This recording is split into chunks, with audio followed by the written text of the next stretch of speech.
नमस्कार, बहुत स्वागत है आपका। मैं हूं आपके साथ ऋतु ज्ञातवानी। अब तलाश खत्म होने वाली है। एमपी को नया सीएम मिलने वाला है। दावेदार तैयार हैं, पर्यवेक्षक भी तैयार हैं, विधायक भी तैयार हैं। बस 2 दिनों का इंतजार है, यानी कि 11 दिसंबर। ये वही दिन है जिस दिन एमपी में बीजेपी विधायक दल की बैठक होगी। शाम 7 बजे बैठक में विधायकों से राय ली जाएगी।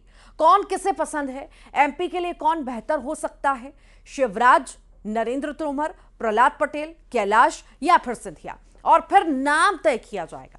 प्रदेश की 8 करोड़ जनता की निगाहें 11 दिसंबर के दिन पर अटक गई हैं। अब बड़ा सवाल यह है कि वो नाम आखिर कौन होगा जिस पर मुहर लगेगी। विधायकों और पर्यवेक्षकों की पसंद कौन होगा, कौन भारी है, किसकी कहां पेट है, जिसकी बदौलत ये कहा जाए कि प्रबल दावेदार ये हो सकते हैं। आज हम इस पर चर्चा करने के लिए एक खास पेशकश लेकर आए हैं। 2 दिनों की बाद खत्म होगी तलाश।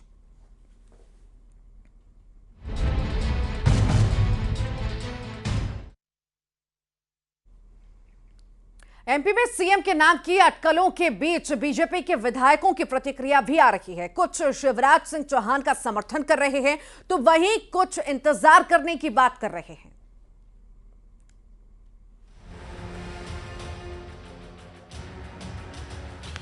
मध्य प्रदेश में मुख्यमंत्री कौन होगा, ये सवाल बना हुआ है। सीएम के नाम को लेकर बीजेपी विधायक भी अपनी पसंद जाहिर कर रहे हैं। विधायक मदनी गौड़ के मुताबिक प्रधानमंत्री नरेंद्र मोदी का जादू और लाडली बहना योजना विधानसभा चुनाव में गेम चेंजर साबित हुए। उन्होंने बतौर मुख्यमंत्री शिवराज सिंह चौहान के नाम का समर्थन किया। ये पार्टी और संगठन का विषय है। चूंकि मैं जब आम जन में जाती हूँ तो सभी की ओर से आवाज निकलती शिवराज भैया हमारे मुख्यमंत्री होंगे, और जनता की आवाज मेरी आवाज है। बिल्कुल लाडली बहना का फैक्टर चला है। और जिस प्रकार मैं देखती थी कि जिस दिन चुनाव थे, वोटिंग था, उस दिन बहनों की लंबी लाइन लगी थी। और जिस तरह लाडली बहना योजना शुरू हुई थी, तो बहनों ने खूब आशीर्वाद माननीय शिवराज भैया को दिया और भारतीय जनता पार्टी को दिया। उधर भोपाल पहुंचे प्रहलाद सिंह पटेल से जब सीएम के नाम को लेकर सवाल किया गया तो वे इसे कुछ इस तरह टाल गए। आदरणीय प्रधानमंत्री जी का अभिनंदन है, और आज मैं विधायक के तौर पर जाकर अपना कार्ड वगैरह बनवाऊंगा, इसके लिए आया। सर सीएम फेस को लेकर सरकार में क्या भूमिका लेती है? आपको भी इंतजार करना पड़ेगा, मुझे भी करना। मुख्यमंत्री के लिए प्रहलाद सिंह पटेल के नाम की भी चर्चा है। ऐसे में बीजेपी की विधायक दल की बैठक और ऑब्जर्वर्स पर सबकी निगाहें टिकी हुई हैं।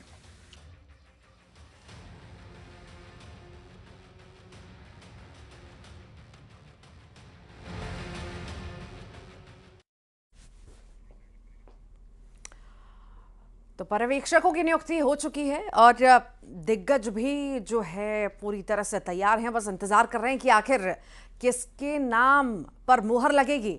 सीएम फेस का सवाल लगातार यही बना हुआ है कि आखिर कब कब कब ताज सजेगा और किसके सिर सजेगा। बस इंतजार है सभी को। बस विधायक दल की बैठक होनी है, उसके बाद ये फैसला ले लिया जाएगा।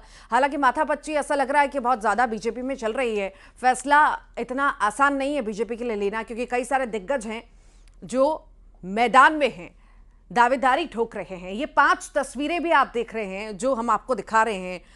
5 तस्वीरों में बीच में मुख्यमंत्री शिवराज सिंह चौहान नजर आ रहे हैं, तो वहीं प्रहलाद पटेल भी हैं, नरेंद्र सिंह तोमर भी हैं, सिंधिया भी हैं, कैलाश विजयवर्गीय हैं। तो ये प्रमुख वो नाम हैं जो लगातार चर्चाओं में चल रहे हैं। सियासी गलियारों में इनका नाम बार बार चलाया जा रहा है और इनके नाम पर चर्चाएं भी हो रही हैं।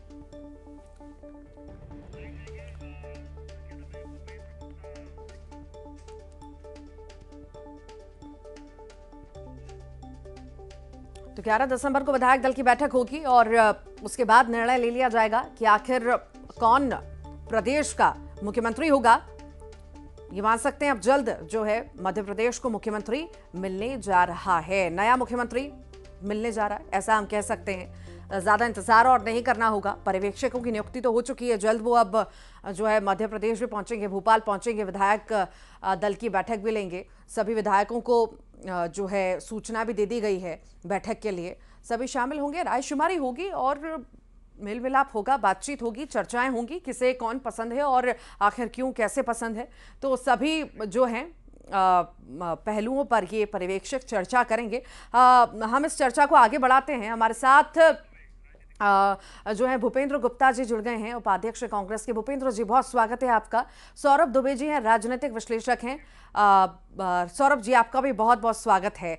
भूपेंद्र जी, आपसे ही शुरुआत कर लेती हूं, क्योंकि माथापच्ची बहुत चल रही है बीजेपी में। आखिर किस तरह से आप देखते हैं कि आखिर इतनी माथापच्ची बीजेपी में क्यों चल रही है सीएम के फेस को लेकर के? देखिए, ये तो उनके विधायक दल का वैधानिक जो भी फैसला सामने वो आएगा। लेकिन ये माथापच्ची इसलिए है कि अभी बहुत सारे लोग ये तय नहीं कर पा रहे हैं कि ये जो है लाडली बहना की जीत है कि प्रधानमंत्री के मैजिक की जीत है। इस परिस्थितियों के कारण ये जो है विरोधाभास दिखाई पड़ रहा है। अन्यथा तो जो है ऐसी परिस्थितियां ऐसी हैं कि 1 मिनट में इसमें फैसला हो जाना चाहिए था। जी जी, ठीक ठीक ठीक। सौरभ दुबे जी लगातार जुड़े हुए हैं, उनसे समझते हैं कि आखिर इतना समय बीजेपी को क्यों लग रहा है, आखिर कहाँ असमंजस की स्थिति बनी हुई है, कहाँ क्या रोड़ा बन रहा है। सौरभ जी, आखिर किस तरह से देखें? देखिए, प्रबल दावेदार लगातार सामने हैं, चर्चाएं चल रही हैं, दिल्ली में चर्चा चल रही है, अब मध्य प्रदेश में चर्चा होगी, पर्यवेक्षक पहुंचेंगे। आखिर इतना समय बीजेपी को क्यों लग रहा है, क्या लगता है? समय तो बिल्कुल नहीं लग रहा है। जो संगठन का जो है एक रणनीति होती है, तो संगठन के रणनीति के तहत जो है भारतीय जनता पार्टी जो है वो मुख्यमंत्री चुनने का कार्य कर रही है। अभी क्या है, जैसे जिस प्रकार से हमने कांग्रेस पार्टी के अंदर हम देखते हैं, तत्काल जो है राहुल गांधी जिसको तय कर देते हैं, वो तुरंत से सोनिया गांधी तय कर देती हैं, तो मुख्यमंत्री का दावेदार हो जाता है। इसके उलट ठीक भारतीय जनता पार्टी के अंदर क्या है, पूरा संगठन जो है पर्यवेक्षक के माध्यम से विधायक दल का नेता कौन बनेगा, विधायकों के बीच जाकर के बातचीत की जाती है, और जिसका एक चेहरा जो है, चूंकि अब देखिए इस प्रकार से एक पहल तो आई है, क्योंकि अब चेहरे तो मध्य प्रदेश के अंदर 3-4 है, वो सबके सामने स्थिति है। इसी प्रकार से राजस्थान के अंदर भी है और इसी प्रकार से छत्तीसगढ़ के अंदर भी है। तो ये तो स्पष्ट है कि जो पुराने चेहरे हैं उनके अलावा भी कुछ चेहरों पर विचार हो रहा है पार्टी के अंदर। लेकिन जिस प्रकार से संगठन कार्य करता है, वो ये चाहता है कि जो 5 साल का नेतृत्व देना है वो स्थिर नेतृत्व हो, जो ऐसा ना हो कि बाद में कोई उठापटक हो किसी प्रकार की। तो इसीलिए जो समय लेना है वो मुख्यमंत्री का चेहरा पहले तय करने के पहले वो समय लिया जा रहा है, और जिस विधायकों से बात होगी तो विधायक दल का जो नेता चुना जाएगा उसको मुख्यमंत्री के रूप में स्वीकार किया जाएगा। और इस प्रकार से क्या है, जल्दीबाजी करने में, जिस प्रकार से हम देखते हैं कांग्रेस में राजस्थान के अंदर जल्दीबाजी की तो आपस में टकराव होता है मुख्यमंत्री उप मुख्यमंत्रियों के बीच में, जिस प्रकार से अभी कर्नाटक के अंदर भी हमने देखा 1 महीना लग गया था उनको तय करने में। तो भारतीय जनता पार्टी के अंदर स्थिति अलग बनाने के लिए संगठन के तौर पर जो है पर्यवेक्षक भेजे जाते हैं। पर्यवेक्षक का कार्य होता है विधायकों से जाकर के बात करना, और विधायक दल का नेता कौन चुना जाएगा इस बात को केंद्र के नेतृत्व तक पहुंचाना। फिर जो उसके बाद संसदीय कमेटी होती है, संसदीय बोर्ड होता है, उसके अंदर फैसला लिया जाता है उस नाम पर, और फिर 5 साल के लिए जी, इस सवाल पे, इस जवाब पे मैं लौटूंगी, क्योंकि यहाँ पर आपने जिक्र किया कि एक प्रोसेस होती है, उस पूरी प्रोसेस को अपनाया जाता है। यहाँ पर यह भी सवाल है कि क्या वाकई ये प्रोसेस है कि सिर्फ औपचारिकता है, इससे कहें कि पर्यवेक्षकों को भेजा गया है और सिर्फ औपचारिकता निभाई गई है? इस पर फिर से हम चर्चा करेंगे। दुर्गेश केसवानी जी जुड़ गए हैं, बीजेपी प्रवक्ता। दुर्गेश जी से जवाब लेते हैं। दुर्गेश जी, समय बहुत लग रहा है, सभी की निगाहें हैं, सभी इंतजार कर रहे हैं कि आखिर प्रदेश को मुख्यमंत्री कब मिलेगा और कौन मिलेगा? देखिए, मुझे लगता है कि एक प्रक्रिया होती है, उस प्रक्रिया के तहत केंद्र ने पर्यवेक्षक नियुक्त कर दिए हैं, और 11 तारीख को शाम को 4 बजे बैठक तय हुई है, और जो विधायक दल की बैठक होगी, जिसमें से निश्चित रूप से जो सामूहिकता से हम निर्णय करने का काम करते हैं, उस विधायक दल की बैठक में तय होगा कि अगला मुख्यमंत्री कौन होगा। रही बात, हम निश्चित रूप से 24/7 365 दिन 5 साल जनता के बीच में रहते हैं। जनता के काम सफ़र नहीं होना चाहिए, इसलिए सब काम चल रहे हैं, और जल्द से जल्द उस चीज़ की जो 11 तारीख की बात है, जो समय तय हुआ है, उस निर्धारित समय पे सब काम हो जाएंगे। दुर्गेश जी, शिवराज जी नाराज चल रहे हैं क्या? देखिए, भाजपा में कोई कार्यकर्ता अपने संगठन से नाराज नहीं होता है। संगठन सर्वोपरि के मूल मंत्र को लेकर हम आगे बढ़ते हैं, और माननीय मुख्यमंत्री जी ने अभी 1-2 दिन पहले भी स्पष्ट रूप से कहा है कि मैं भाजपा का एक सामान्य कार्यकर्ता हूं, जो कार्यकर्ता बूथ में बैठा है, जो हमारे माननीय शिवराज जी हैं, जो हमारे माननीय प्रधानमंत्री जी हैं, सभी कार्यकर्ता के भाव से ही काम करते हैं। संगठन सर्वोपरि है। संगठन जो जिस कार्यकर्ता को जहाँ पे उपयोग करने के लिए लगता है कि यहाँ पे इस कार्यकर्ता का सही उपयोग हो सकता है, कार्यकर्ता को वो दायित्व दिया जाता है। मुझ जैसे छोटे कार्यकर्ता को अगर ये दायित्व दिया है कि मैं आपके समक्ष आकर पार्टी की रीति नीति रखूँ, तो मैं निश्चित रूप से वो कार्य का निर्वहन कर रहा हूँ। पर बीजेपी को इतना समय शायद जितना मैं याद कर पा रही हूँ इतना समय कभी लगा नहीं, और जिस तरह वक्त इतना ज़्यादा लग रहा है, नाम भी कई ज़्यादा हैं, दावेदार भी कई ज़्यादा हैं, पर कुर्सी तो एक है। परेशानी तो हो रही होगी दुर्गेश जी। देखिए, ये दावेदार बनाने का काम, बिगाड़ने का काम ये आपका है। हमारे यहाँ तो हमारा प्रत्येक कार्यकर्ता के भाव से काम करता है। कोई भी कार्यकर्ता आप देखेंगे, हम कैसे बनाएंगे? देखिए बयानबाजी चलती है, कैलाश विजयवर्गीय भरी सभा में कहते हैं कि मैं बड़ी जिम्मेदारी मुझे दी जाएगी, मैं छोटे मोटे काम के लिए नहीं आया हूँ, तो कुछ तो होगा ना, ऐसे कैसे? देखिए वो किस परिप्रेक्ष्य में उन्होंने जो बात कही है, वो बाकी सब कार्यकर्ता हैं पार्टी में, और सब कार्यकर्ता अपना काम कर रहे हैं, बखूबी काम कर रहे हैं। अच्छा ठीक है, काम करिए। चलिए इस पे ये भी सवाल यहाँ पर बनता है कि आखिर किस फैक्टर पे ज्यादा बीजेपी फोकस कर रही है इस बार? क्या हमेशा की तरह ओबीसी पे ही फोकस कर रही है बीजेपी, या कुछ और फैक्टर पे फोकस कर रही है, या महिला पे फोकस कर रही है? इस बारे में भी अगर आप जानकारी दे पाए। देखिए, हम सबका साथ, सबका विकास और सबके विश्वास को लेकर आगे बढ़ने का काम करते हैं। मध्य प्रदेश का हित हो, मध्य प्रदेश कैसे स्वर्णिम मध्य प्रदेश बने, कैसे मध्य प्रदेश माननीय मोदी जी के मन के अनुरूप जो तीन सर्वश्रेष्ठ प्रदेशों में से उसमें आए, उसके लिए हम सब काम कर रहे हैं। और जो भी मुख्यमंत्री आएगा उसको लेकर निश्चित रूप से आगे बढ़ेगा।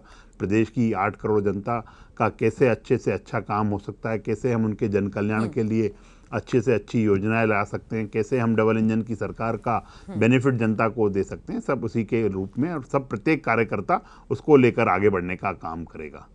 ठीक, सौरभ जी, जिस तरह की तैयारी चल रही है, कश्मकश चल रही है, यार इतना समय लग रहा है, मैं जैसा पहले भी जिक्र किया कि समय बहुत लगा रही है बीजेपी, आखिर ये जो समय लगाया जा रहा है, समय लिया जा रहा है, यहाँ पर हम क्या सोचें? किसी भी तरह का बीजेपी रिस्क नहीं लेना चाहती, बहुत सोच समझ के फैसला लेना चाहती है, क्योंकि ये सिर्फ 24 के चुनाव के लिए नहीं, 28 के विधानसभा चुनाव को भी मद्देनजर रखते हुए ये कश्मकश चल रही है, मशक्कत चल रही है।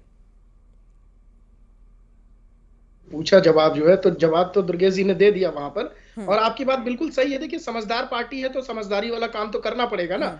आपको एक नेतृत्व ऐसा देना है जो 5 साल सरकार को स्थिर रख सके, जिसके नाम पर कोई विवाद ना हो, जिसके नाम पर कोई विधायकों को आपत्ति ना हो। तो ये प्रक्रिया जो है मुख्यमंत्री बनाने के बाद तो नहीं हो सकती। मुख्यमंत्री चेहरा तय करने के पहले ही ये सारी प्रक्रिया हो सकती है। और जितने नेता हैं वो सब काबिल हैं। देखिए, शिवराज सिंह चौहान को भारतीय जनता पार्टी ने ही 4 बार से मुख्यमंत्री बनाया, और राजस्थान में भी वसुंधरा राजे को भारतीय जनता पार्टी ने ही बना करके रखा। तो ऐसा नहीं है, भारतीय जनता पार्टी के सभी कार्यकर्ता है, सभी नेता है। किसी को कोई पद मुख्यमंत्री के रूप में मिलता है, अगर कैलाश विजयवर्गीय करते हैं कि उनको कोई बड़ी भूमिका मिलेगी, तो निश्चित रूप से उनको कोई बड़ी भूमिका भी मिलेगी। लेकिन है सब कार्यकर्ता। जिस प्रकार से बड़े चेहरे को कार्यकर्ता के रूप में विधायक का चुनाव लड़ने के लिए उतारा गया, और पार्टी की वो रणनीति सफल रही भारतीय जनता पार्टी की, तो हमें ये निश्चित रूप से मान के चलना चाहिए कि भारतीय जनता पार्टी मध्य प्रदेश के अंदर एक ऐसा चेहरा विचार करके देगी जो 5 साल मध्य प्रदेश की जनता को स्थिर और विकास के रास्ते पर केंद्र सरकार के साथ सहयोग से सहयोग, कंधे से कंधा मिला करके, जिस प्रकार से 18 वर्षों से एक विकास कार्यक्रम में जुड़ा रहा, उसी प्रकार से आने वाले वर्षों के अंदर को जुड़ करके कार्य करे। सिर्फ और सिर्फ इन्हीं बातों पे विचार चल रहा है, और प्रक्रिया के तहत ही कार्य चल रहा है। ऊपर से कुछ भी तय नहीं है। ये सिर्फ बाहर के कयास लगाने वाली बात है। अंदर में सिर्फ ये है कि संगठन, पर्यवेक्षक, विधायक दल का नेता, ये चुनने के बाद एक प्रक्रिया जो होगी वो संसदीय बोर्ड तय कर देगा, और वो नाम मीडिया के सामने सब कुछ आ जाएगा। और उसके बाद जो है, जो भी चेहरा होगा वो देश इस बार सौरभ जी फैक्टर बदल सकते हैं क्या? हमेशा की तरह ओबीसी पे हमेशा ज्यादा जोर दिया गया है, आदिवासियों पे जोर दिया गया है, ध्यान दिया गया है, इस बार ये फैक्टर बदल सकता है क्या? इसका जवाब आपसे लूंगी, पहले भूपेंद्र जी से जवाब ले लूं। भूपेंद्र जी, आखिर कैसी तैयारी कांग्रेस की? क्योंकि 23 की तो करारी हार अब कांग्रेस ने झेल ली, 24 के साथ साथ 28 को मद्देनजर रखते रखते बीजेपी तैयारी कर रही है। आखिर कितना मुश्किल होगा, कितना आसान होगा कांग्रेस के लिए? देखिए, लोकतंत्र में ना कुछ मुश्किल है ना कुछ आसान है। जब कंपटीशन में लोग उतरते हैं तो सब तरह की चुनौतियां होती हैं, जो तात्कालिक चुनौतियां होंगी उनका सामना किया जाएगा।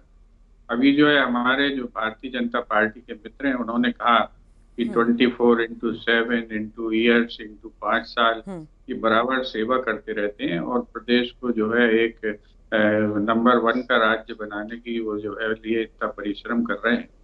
अभी जो ताजी रिपोर्ट 2 दिन पहले आई है एनसीआरबी की, उसमें मध्य प्रदेश निश्चित रूप से जिन क्षेत्रों में नंबर 1 बन चुका है, तो उसके अलावा कौन कौन से क्षेत्र बचे हैं उनमें नंबर 1 और बना देना चाहिए।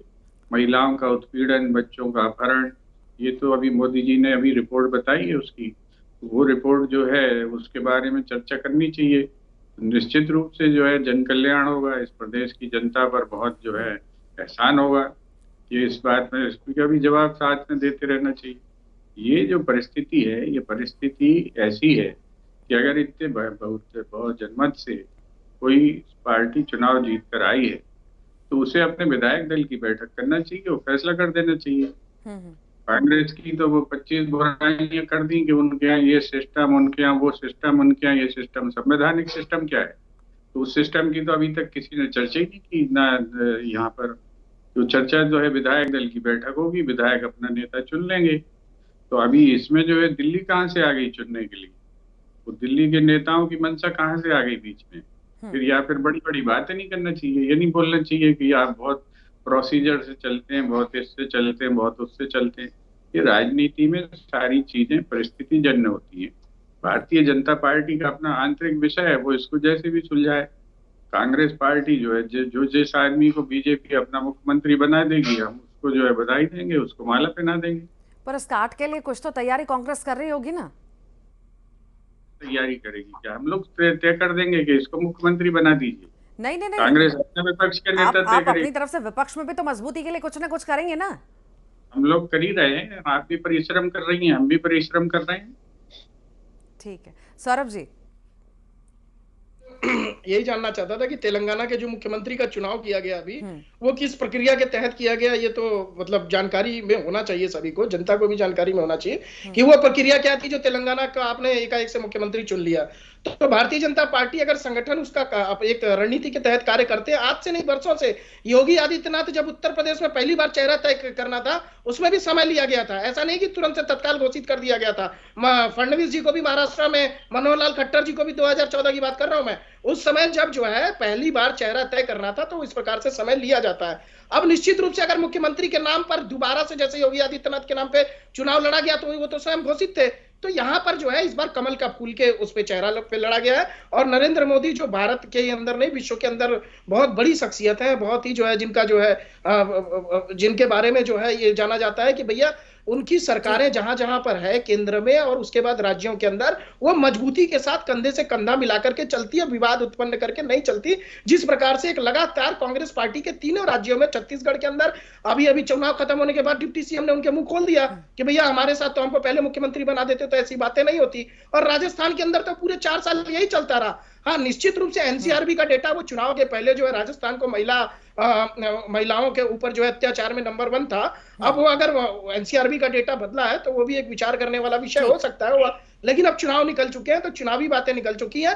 एक सुशासन करने के लिए जो जनता ने वोट दिया है भारतीय जनता पार्टी को, उस भारतीय जनता पार्टी को अपना जल्द से जल्द मुख्यमंत्री जो है वो जो भी प्रक्रिया है उसको पूरा करके उनको एक चेहरा देना चाहिए। और वो लगातार जैसे विकास कार्यक्रम चल रहा है उसको आगे बढ़ाने का कार्यक्रम जारी रहना चाहिए। ठीक है दुर्गेश जी, जो इतनी माथापच्ची चल रही है, इतना वक्त लग रहा है, जैसे आप एक प्रोसेस कर रहे हैं, एक प्रोसेस का नाम दे रहे हैं, आखिर ये जो इतनी बड़ी प्रोसेस चल रही है, क्या माने कोई नया चौंकाने वाला ही नाम सामने आएगा जो शायद किसी ने नहीं सोचा? क्योंकि बीजेपी हमेशा इसीलिए जानी जाती है कि कुछ ऐसे फैसले ले लेती है जो किसी ने सोचा नहीं होता है।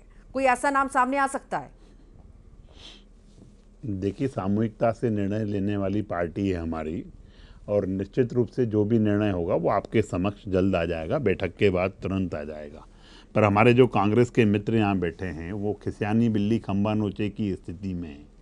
अब इनको जो समय है ना वो सिर्फ अपनी समीक्षा करने में निकालना चाहिए। पर मेरे कांग्रेस के मित्र अभी भी आरोप लगाने से बाज नहीं आ रहे हैं।